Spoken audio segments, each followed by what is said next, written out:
নমস্কার বন্ধুরা, welcome back to live আড্ডা ফুটবল। তো বন্ধুরা, আরও একটা নতুন ভিডিওতে তোমাদের সকলকে স্বাগত জানাই। তো বন্ধুরা, ভিডিওটা শুরু করার আগে তোমাদের কাছে একটাই অনুরোধ, সেটা হচ্ছে যে আমাদের এই চ্যানেলে যারা প্রথমবার তারা কিন্তু অবশ্যই আমাদের এই চ্যানেলটাকে সাবস্ক্রাইব করে পাশে থাকা বেল আইকনটি অল করে রাখবে, যাতে সবার প্রথমেই এরকম খেলার আপডেট তোমাদের কাছে পৌঁছে যায়।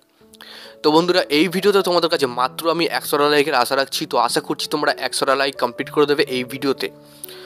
তো বন্ধুরা, এই ভিডিওতে বেশ কয়েকটা আপডেট তোমার সঙ্গে শেয়ার করার আছে, তো তোমরা ভিডিওটা একটু স্কিপ না করে পুরোটা দেখতে থাকো। আর হ্যাঁ বন্ধুরা, এই ভিডিওতে যদি 100টা লাইক কমপ্লিট হয়ে যায় তাহলে কিন্তু অবশ্যই আমি তোমাদের জন্য কালকের ভিডিওতে রিডিম কোড আনবো, ঠিক আছে? তো বন্ধুরা, প্রসঙ্গে যাওয়ার আগে একটা কথা বলে রাখি। কালকে সবাই যেন মোহনবাগান বনাম বেঙ্গালুরু ম্যাচ ছিল, এবং ওই ম্যাচে আমরা মোহনবাগান স্বরূপ খেলা দেখতে পাইনি। হয়তো মোহনবাগান জিতেছে 1 গোলে, লিস্টনের গোল করায়, কিন্তু মোহনবাগানের যে খেলাটা, সেই খেলাটা কিন্তু আমরা দেখতে পাইনি। পুরো ম্যাচটাই কিন্তু সেই ফার্স্ট হাফ থেকে আর লাস্ট হাফ অবধি বেঙ্গালুরু খেলে গেছে।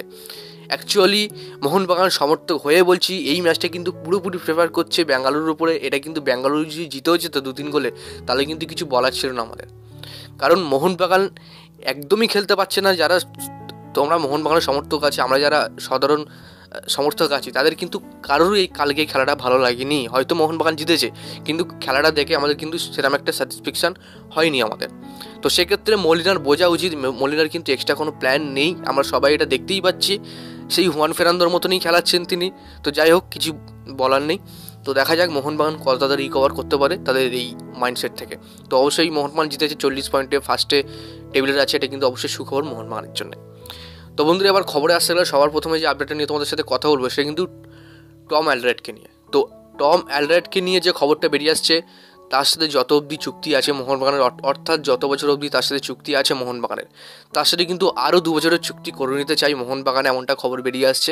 তবে এখনও অফিসিয়ালি কোনো আপডেট পাওয়া যায়নি। তবে এই খবরটা আমার কাছে বেরিয়ে আসছে যে টম অ্যালডারওয়েটের সাথে কিন্তু আরও কন্ট্রাক্ট এক্সটেনশন করতে পারে মোহনবাগান। তো তোমাদের কী মনে হয়, এই কন্ট্রাক্ট এক্সটেনশন যদি মোহনবাগান করে তাহলে মোহনবাগানের কী হবে বা কী হতে পারে? তোমরা কিন্তু অবশ্যই কমেন্ট বক্সে জানাও, ওকে? তো বন্ধুরা, এরপরে যে আপডেটটা দেবো সেটা কিন্তু দিমিত্রি পেত্রাতসকে নিয়ে। তো দিমিত্রি পেত্রাতসকে নিয়ে যে আপডেটটা বেরিয়ে আসছে, অস্ট্রেলিয়ার এ লিগের ক্লাব মেলবোর্ন সিটি, তাদের কিন্তু ব্যাকআপ প্লেয়ার খুবই কম এই মুহূর্তে বেঞ্চে। তো সেক্ষেত্রে এ লিগের ক্লাব মেলবোর্ন সিটি তারা কিন্তু দিমিত্রির ওপরে একটা অফার করছে, বা দিমিত্রির ওপরে কিন্তু এখন একটা টার্গেট করছে।